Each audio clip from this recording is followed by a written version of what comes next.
The Gators Breakdown podcast is ready to go. I'm your host, David Waters, and you can find me on Twitter at GatorDave_SCC. And joining me for this episode, our South Carolina opponent preview is Will Miles, and you can find him on Twitter at WillMilesSCC and his work at readandreaction.com. Will Muschamp will come back to the swamp as South Carolina's head coach. His time in Gainesville didn't go so well. Been at South Carolina for quite some time now, and got a lot of people believing that the Gamecocks can break through this season.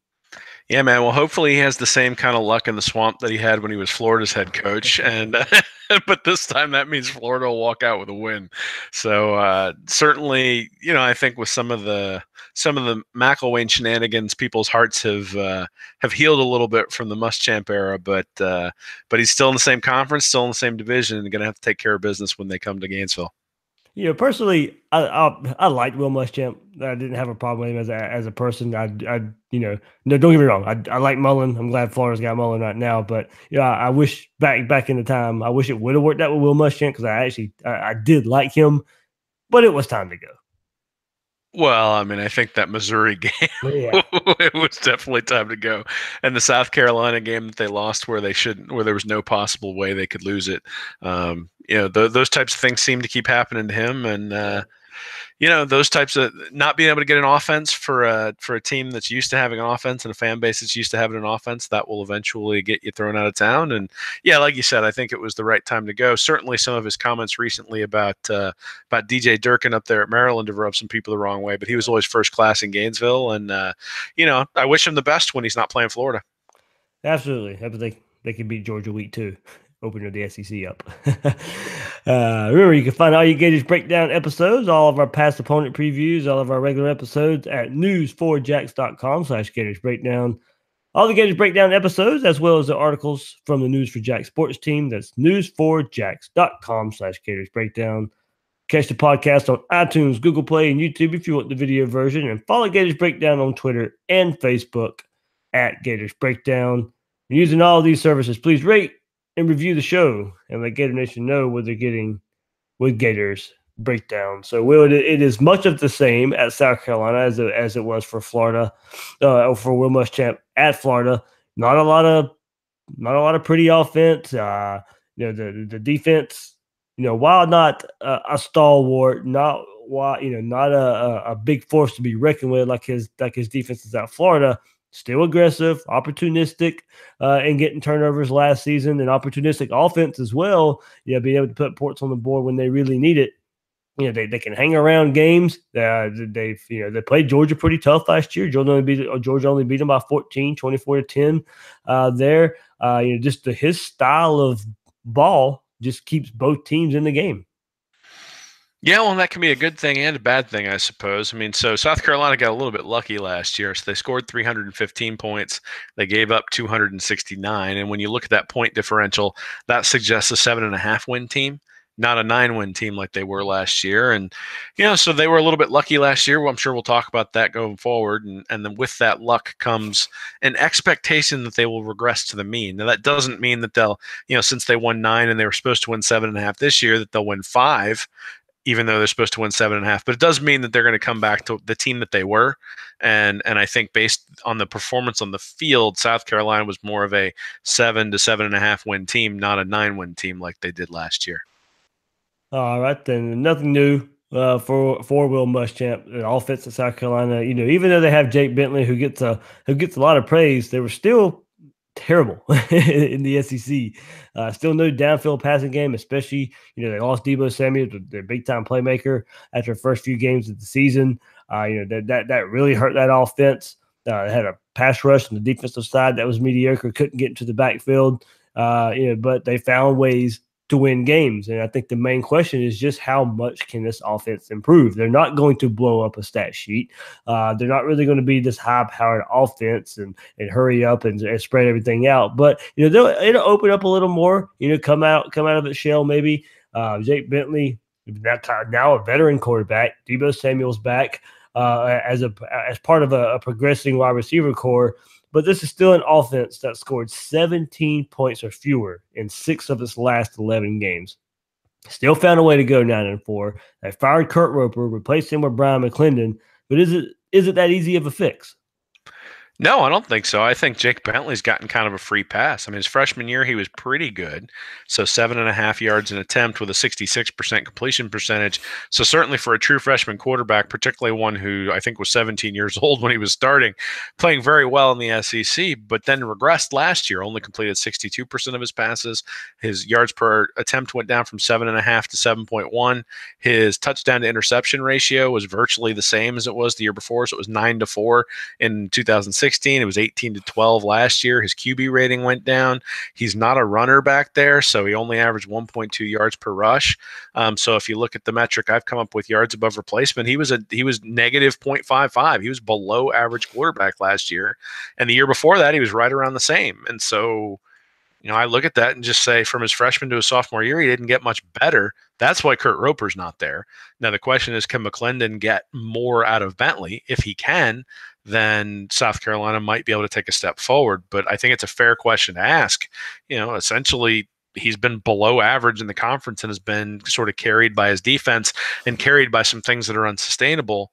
And if those things start to go the other direction, then South Carolina could be in for a pretty long year. Yeah, he's got the size and the skills. 12 interceptions last year. Got to calm that down a little bit. But can he start averaging 250 yards a game? Somewhere around that range to be a better quarterback.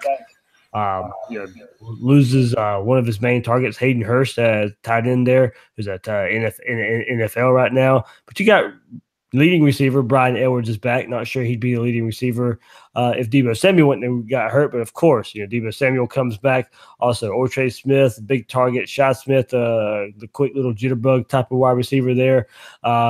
Freshman seasons for those guys. But with Deebo Samuel returning, he was unstoppable before he had that leg injury last year on offense and in special teams. The electric playmaker they got there, 6 foot, 210 pounds. Made 5 catches in each of the first 3 games for 250 yards and 3 scores. Caught 2 touchdowns passes against NC State last year. Hit Missouri for a rushing touchdown. 2 kickoff returns for scores. And then it all come to a halt against Kentucky last year. Will, I mean, when you talk about one of the SEC's best playmakers, you can look at Deebo Samuel for just a short amount of time that we got to see him play last year. Yeah, well, Samuel's certainly a difference maker, certainly somebody that they missed last year. And you can see that when you look at Bentley's numbers. His numbers were a lot better the first half of the season than they were the second half. And a lot of that, I'm sure, is attributable to Samuel. But, if your offense is reliant on one wide receiver, you're always going to have some issues. And really, if you're going to have a real successful offense, is going to have to be relying on the quarterback. I think we all recognize that. And so Bentley needed to make adjustments and wasn't really able to do so last year when Samuel went out. And that's why they struggled, and obviously why they have a new offensive coordinator, though that seems to be the thing Muschamp does is change his offensive coordinators on a fairly regular basis. And you do wonder whether at some point you got to start questioning, is it really the offensive coordinator, or is it some of the conservative play calling that Muschamp has to sort of play to his defense? And does he handcuff his offensive coordinators in some respects? And again, I think we'll see that answer this year with somebody new coming in who, is going to be looking to open it up. The question is he going to be allowed to? We kept asking ourselves that question at Florida. And if it's continued to having to be asked, his second stop, now his second offensive coordinator. If it's going to be asked one more time, then it ultimately, look, he's the head coach anyway. It ultimately falls on his shoulders anyway. But you can't sit here and say it's going to be different. It's kind of the Les Miles disease there. You can sit here and bring in offensive coordinator after offensive coordinator, but eventually it's you. Yeah, well, we're going to find out in the next year. This is year 3 for him, and so we're going to see really what he's got and what he's learned from the previous stop. That was the sales pitch, at least when he came into South Carolina, is that he'd had a year to reflect when he went to Auburn, and then had that and then was able to reflect on what he'd done poorly when he was at Florida, and so that was the reasoning for bringing in Roper. So I was a little bit surprised that Roper got let go. Mm-hmm. Just because at some point, he had said he valued continuity, and then clearly either didn't or was forced to not value continuity by the powers that be at South Carolina. And, it's a lot like a baseball player that they call, quadruple A baseball player. The guy plays really well at triple A, and then he gets up to the majors and he just can't perform. And I do wonder whether Muschamp is that kind of coach where he's a really, really, really overqualified defensive coordinator, but he's not quite good enough to be a head coach. And we'll certainly find that out. In the 1 year at Florida when he looked like a really, really good head coach, that 2012 year, it was built on a strong run game with Mike Gillisley and a strong offensive line. Last year, they didn't really have that, only 122 yards a game for the season there. But they should be a little deeper there, an all-junior rotation there. Tyson Williams, leading rusher A.J. Turner can be, guys with some home run threat there. Williams bringing more pop. Rushing attack, they'll probably go with a hot hand, seeing as how deep as they are. The offensive line has to come around. Not a dominant offensive line. You got 3 starters returning there, but can they move some pieces around and put the 5 best guys on the field? That has to be what they figure out, going into this season, and they'll have to figure it out pretty quick, with that stout Georgia defense coming up in the second game of the season. Yeah, it's interesting. So A.J. Turner had 5.4 yards per carry. Tyson Williams had 5.0. Then Rico Dowdle had 3.8. Mon Denson had 3.7. Those are all guys who had over 40 carries. So they split the carries pretty well amongst those guys, but only 2 of them really had a decent average, and 2 of them had a pretty bad one. And so in some capacities, overall, their running game was not all that great. Florida, Jordan Scarlett has a 5.0 yard per average average over his career, but Malik Davis was up over 7 last year in his limited time. And so, and certainly we've looked at the offensive line issues at Florida, and so that's pretty impressive. And so I don't think any of these guys at running back are game changers. I think, can they move the chains? Sure. But I don't know that you're necessarily going to get game-changing plays out of them, which means it's going to have to come through the passing game, or it's going to have to come through development on that offensive line, or probably a combination of both. The nice part is the left guard and then the right tackle and the left tackle are all 4-year guys. So you got Zach Bailey, Dennis Daly, and Blake Camper at left guard, right tackle, and left tackle. Donnell Staley at center. He's a junior. 4-star guy, pretty highly ranked 4-star guy, actually. And so, there's some talent there on the offensive line. There's certainly a lot of experience. The question is the cohesion going to help? And I do think that, you mentioned Hayden Hurst. I mean, he caught 44 balls last year. So he was Bentley's safety blanket and has been his safety blanket for the last 2 years. Question is, who's that guy going to be? I mean, is it going to be Kevin Crosby at tight end? He caught 2 balls last year and averaged 5.5 yards per catch. So who are they going to plug into that tight end role? Because that was really a significant part of the offense last year and the place where Bentley went when he felt like he needed to get a first down. Yeah, and part of it, Will, you went back and said, when we kind of started this, and the Will Muschamp formula is, maybe keeping it safe and, trying to, win some games with the defense there. But go back to last year and what they need to fix on this year's offense is they didn't win the time of possession battle. They need to stay on the field. They didn't help their defense out a good bit. The offense stalled a lot. Even in games they've won against Tennessee, Florida, and Michigan, they struggled to hit the 40% mark on third down. So even in games they won, and we go and much like Will Muschamp and what we've kind of known him to be at Florida and now at South Carolina, it's just even in games that you win, it still looks tough. Well, and I mean, that comes from not being able to move the ball and get easy points. And so, offensive yards per play last year, they were ranked 84th. Pass yards per play, they were ranked 79th. Rush yards per play, they were ranked 96th. They didn't run the ball very well. They didn't pass the ball very well. Like I said, to start this off, they were a 7.5 win team who got a little bit lucky and was able to win 9. I think, if they put up 6 or 7 wins, the masses in Columbia are going to be a little bit upset with that because I think they're expecting to be able to compete with Georgia. I don't know if that's necessarily a realistic expectation.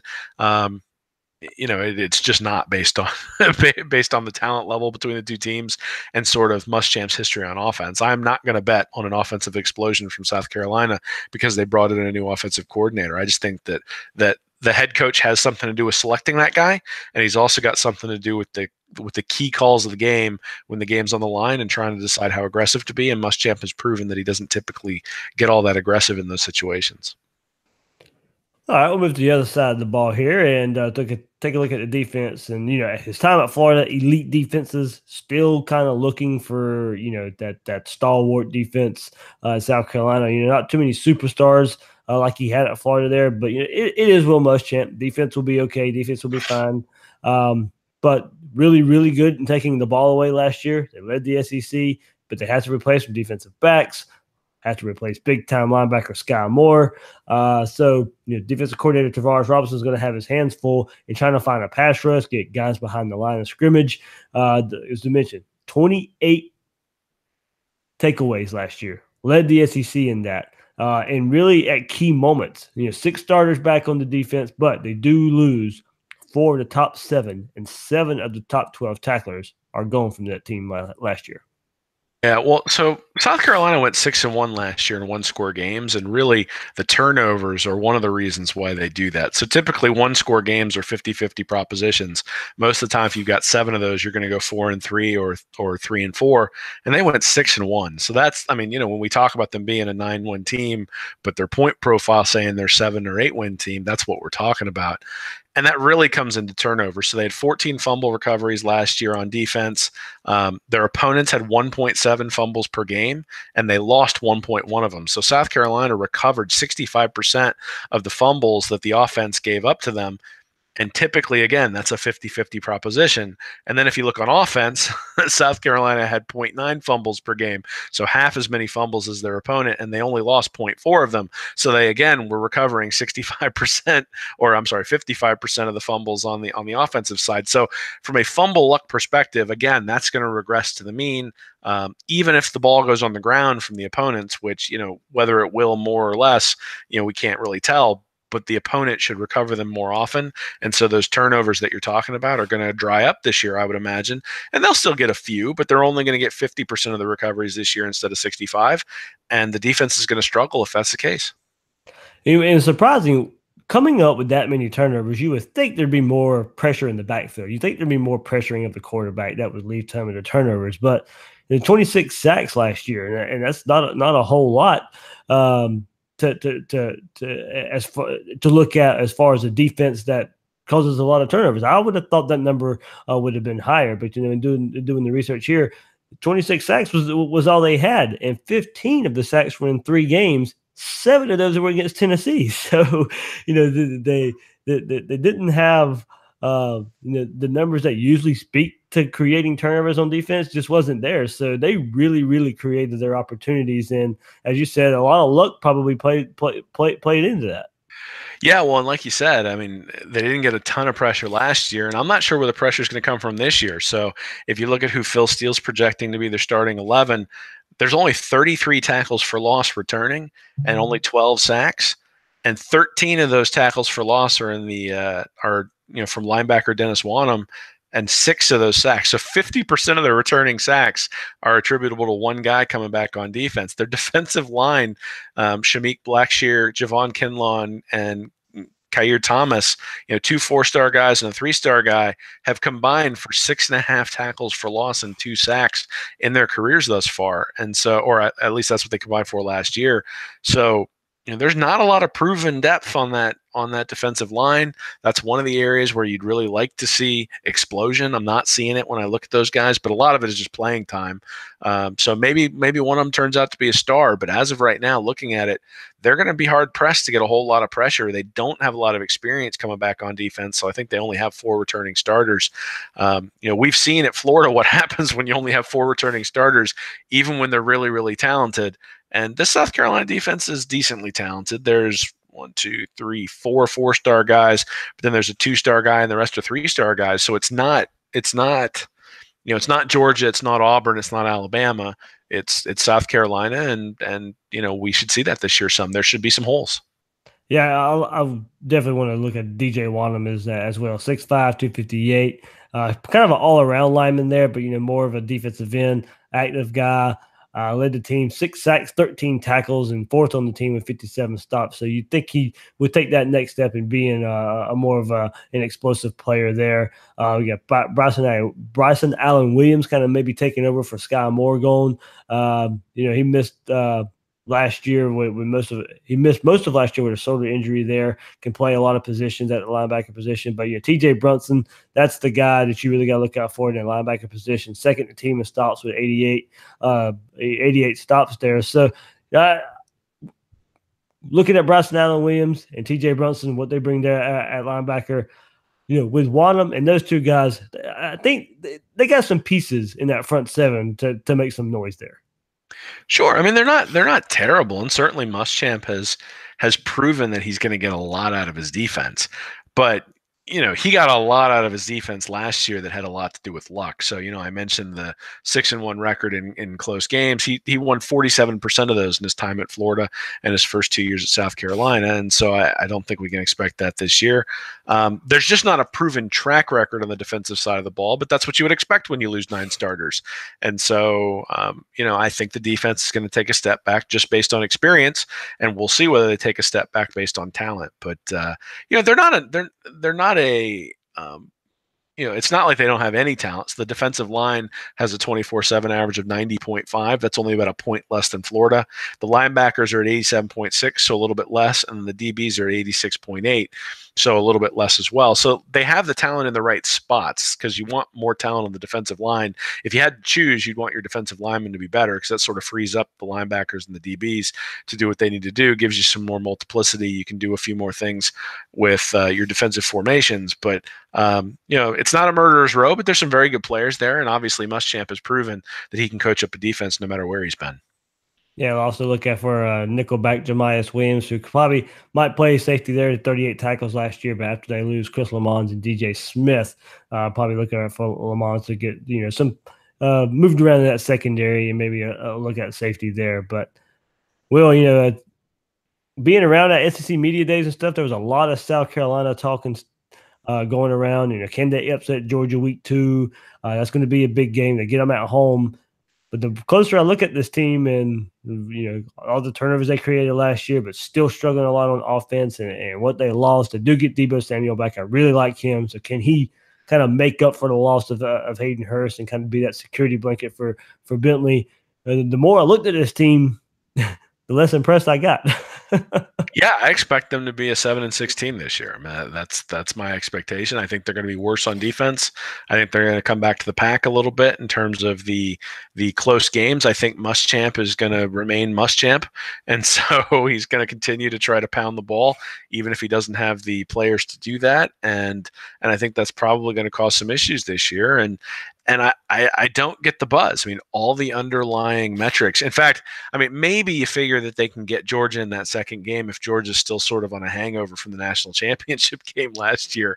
But I mean, I think Georgia's going to be chomping at the bit for the first real game of the year, because their opener obviously is no great shakes in Athens this year. So it's really sort of the opener. It's the first road game. They want to go out and prove something. And I think the team that might have an opportunity to get Georgia is probably Missouri a couple games later. I think Missouri is a better team than South Carolina, but we'll see. We'll see how it plays out on the field.